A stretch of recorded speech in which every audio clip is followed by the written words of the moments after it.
Hi guys, and welcome to the final lecture for both Chapter 4 as well as Module 1. Your test should be coming up here within about a week if you're doing this right and timing this out right. Take note that a lot of students have struggled with the first exam. They find it very hard and they come in a little bit unprepared. So definitely don't slack off when it comes to studying for this exam. Definitely study those previous quizzes that you've taken so far, study the lecture notes, study the lecture slides, and definitely take advantage of those study guides. Those study guides are going to be really useful when it comes to preparing yourself for these exams. Now, for the last lecture in Chapter 4, we're going to talk a little bit about biomes.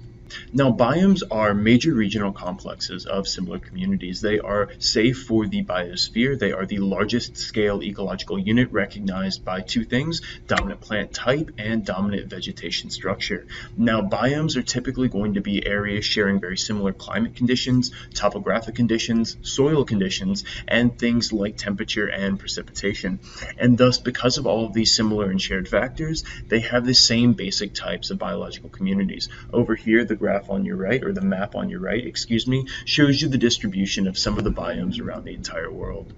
Now, biomes are dictated by two basic types of factors. First, your living or your biotic factors, and then your abiotic or non-living factors. Now, when we look at our living or biotic factors, we're going to be looking at two things primarily when we look at what determines the structure and function of a biome. And that's going to be your vegetation, what types of plants live there, and what the structure of those plants are, as well as the soil. And I put an asterisk next to soil because even though soil is technically a biotic factor here, soil has a mixture of living and non-living components, so it's also technically an abiotic factor as well. Now, when we look at abiotic factors that structure biomes, we're going to be primarily looking at precipitation and temperature. Notice when we look on the graph or the diagram over on the right-hand side of your screen, you see biomes organized basically by temperature on one axis and by decreasing or increasing precipitation on the other axis. Now, we also have increasing latitude, but that's mainly a function of temperature anyway, so we're going to ignore that and look specifically at temperature and precipitation. And so we're going to start with the coldest biomes and work our way down into increasingly hotter biomes. And then as we go into each category of temperature, we're going to look across the spectrum of precipitation. So we're going to begin with our two coldest biomes, our tundra and our taiga or boreal forest. So the Arctic tundra is our coldest biome. It is characterized by extreme cold, extremely low precipitation, and the soil structure is mainly permafrost. These are going to be the biomes that you see in the Arctic and the Antarctic, so on the very polar regions of our globe. Biodiversity is very low, consequently, because the soil is completely frozen, not a lot of vegetation can live there, and not a lot of vegetation can survive the extremely cold weather. Usually when we see our dominant animals, we're going to see in the North Pole, polar bears, musk oxen, and some migratory birds. In the southern hemisphere, we're going to primarily see just penguins. Now, again, this is going to be a very harsh environment, and so the only types of vegetation that can live here are going to be some kinds of lichen and maybe some scrubby, low to the ground vegetation.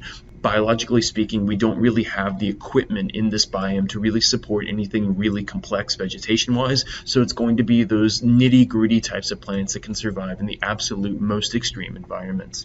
An example location of the tundra would be the Antarctic, or it would be Siberia over in Russia. So moving a little bit closer to the equator, the next ecosystem that we're going to be talking about is our taiga or our boreal forest. The two names are used interchangeably, and the characteristics of a boreal forest are going to be very cold weather, not quite as cold as our Arctic tundra. That's the most extreme cold, but our boreal forest is still going to be pretty cold. It's going to have very long cold winters and fairly short cooler summers. Precipitation in a boreal forest, though not as low as the Arctic tundra, is still going to be pretty low, and as a result, the nutrient structure in a boreal forest is going to be nutrient poor and fairly acidic.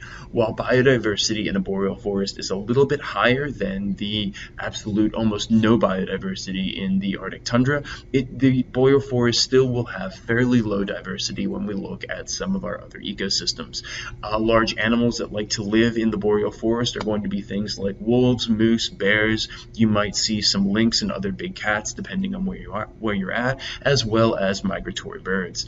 Dominant plants are going to be evergreen trees and coniferous trees, so you're going to see certain types of fir trees and different types of pine trees that can survive the extreme cold weather. An example of a boreal forest is Alaska. And now that we've talked about this, we're going to be talking about some of our hotter biomes that we can look at moving toward the equator of the planet. So now that we've discussed our two coldest biomes, we're now going to be moving into our cooler biomes, looking at some of our deciduous forests, our grasslands, the chaparral, and our temperate desert.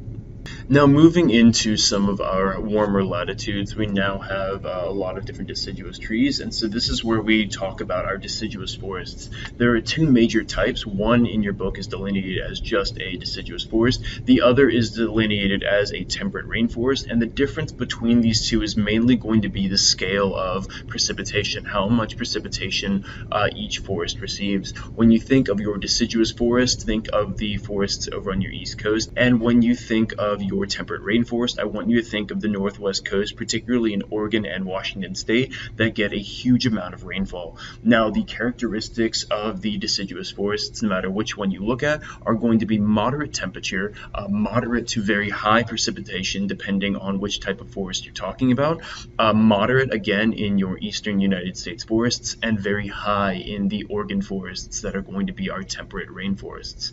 The soil structure in either one of these forests are both going to be very, very fertile. There's usually a lot of rain, which usually results in very well-defined, very nutrient-rich soils. Now, the biodiversity is going to be intermediate to high, very high in the temperate rainforest, and fairly intermediate in the East Coast deciduous forests. Animals that you might expect in either one of these are going to be a lot of different insects, because now they can survive in the warm weather. You then get woodpeckers, different types of slugs, deer, bears, owls, raccoons, some of the things that you might be familiar with even in the forests in Florida. As far as when we begin to look at our plants, we get a lot of broad-leafed deciduous trees such as oaks, maples, spruce, Douglas. We still get some of those firs and hemlocks, as well as beech trees.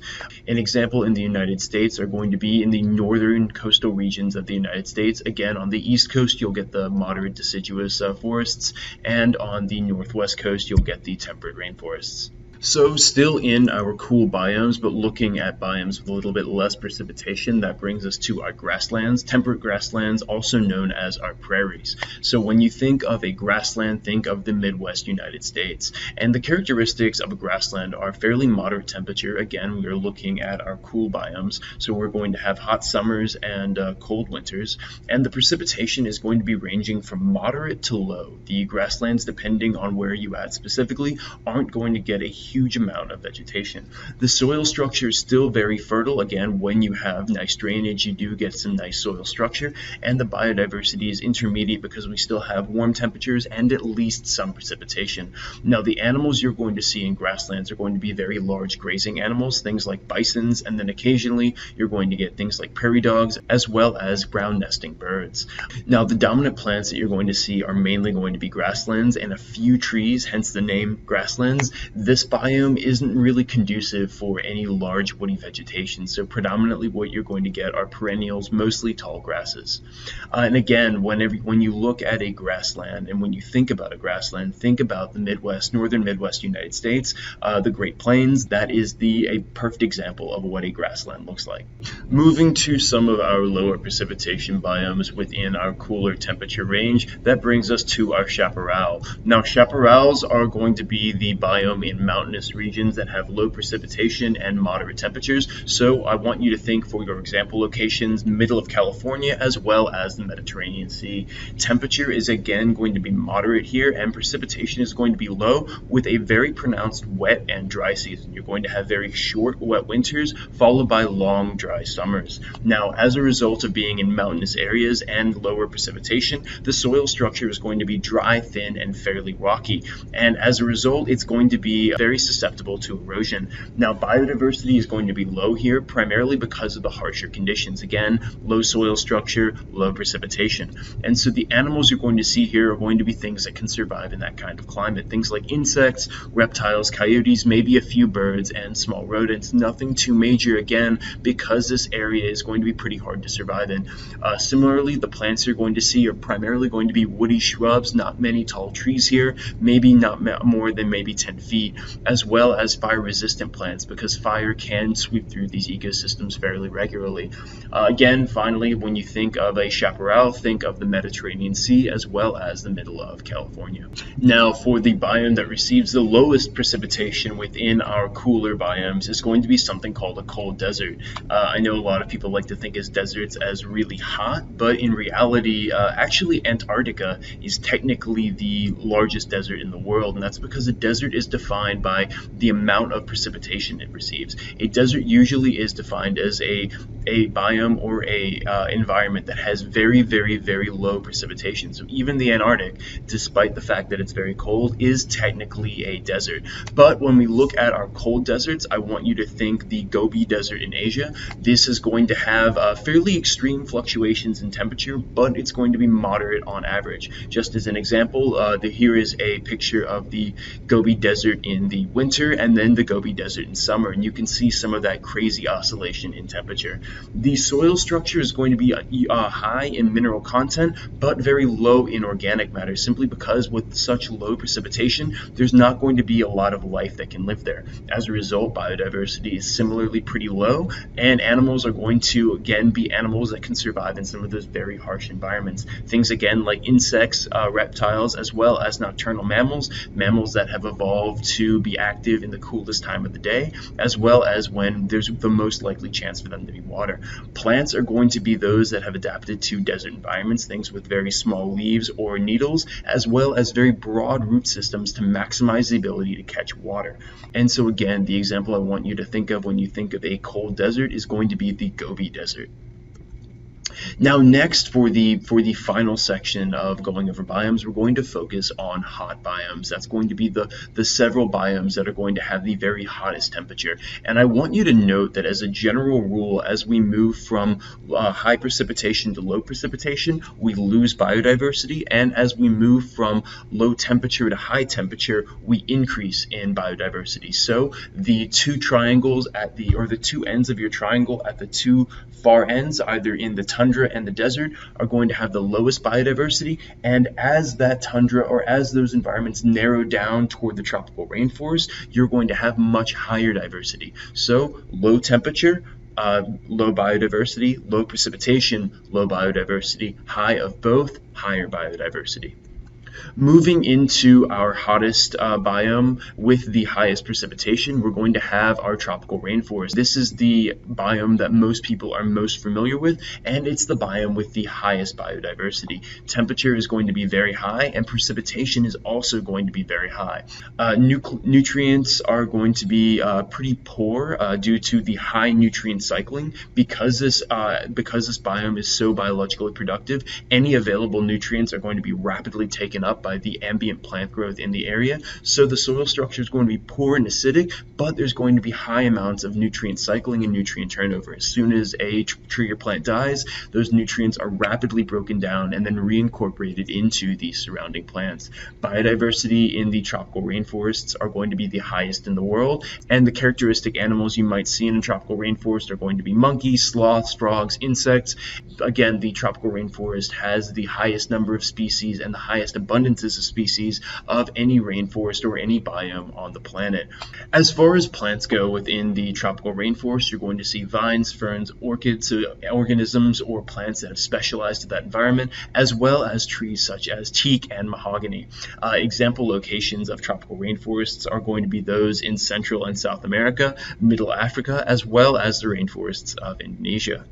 Moving over to our moderate precipitation biome within the hot temperatures are going to to be our tropical dry forest. This again is going to have a very high temperature, but it's going to have moderate precipitation with a pronounced wet and dry season. So soil structure is still going to be nutrient poor, but it's going to be well-drained acidic soil. Biodiversity in the tropical dry forest is going to be high, although not as high as our tropical rainforest. Vegetation in the tropical dry forest is going to be pretty biologically diverse and include vegetation that is specifically adapted to those pronounced wet and dry seasons. Animals in the tropical dry forest are going to be fairly large grazing mammals, and example locations for the tropical dry forest in particular, I want you to think of the forests in India. Now, moving down to our low precipitation biome within our hot category, we're going to have the savanna. This is going to be similar to our grassland, but it's going to have a lot higher temperature and somewhat lower precipitation. So again, the savanna is going to have high temperature, low precipitation, fairly porous soil structure. It's going to have a lot of drainage and very low organic material. Again, anytime that you have a biome that doesn't have a lot of plant life, you're not going to have a lot of organic matter in that soil. So biodiversity in the savanna is going to be moderate, and it's going to be primarily grasslands interspersed with different types of woody trees. As far as animals, you're going to have large grazing animals such as giraffes, elephants, and lions. And the example location for a savanna is going to be the savannas of Africa. And then finally, the very hottest biome that we have with the lowest precipitation is going to be our hot desert. This is going to be different from our colder desert because the temperatures seen in the hot desert are going to typically be high year-round. We are right on the equator when we talk about these hot biomes. Precipitation is going to be extremely low, and the soil structure, similar to the cold desert, is going to be high mineral content with very, very low organic matter. Again, because no plants can survive in this biome, we're not really going to see a lot of organic matter in that soil. Animals that you see in the hot desert are going to be very similar to the animals you see in the cold desert. So you're going to see things like insects, reptiles, and then nocturnal mammals, things that have adapted to the very low precipitation and the high temperature. As far as plants, again, you're going to see very low biodiversity in plants. Primarily, you're going to see plants such as cacti with very small leaves or even needles, as well as very broad root systems, very similar to your cold desert. These are plants, again, that have minimized water loss while maximizing the ability to gain ambient water that trickles down into the soil. Example locations of the hot desert are going to be the Sahara Desert in Africa. Now, that is everything I have for you guys as far as Chapter 4 and for Module 1. I hope you guys have enjoyed the information we reviewed in the first module, and I can't wait to talk to you guys about population, biodiversity loss, and agriculture in Module 2. Really study hard for some of the topics in Module 1, and if you have any questions when you're reviewing for Exam 1, please feel free to shoot me an email, and I'll be happy to go over with you. All right, I'll see you guys again for Module 2 and the beginning of Chapter 6. Take care.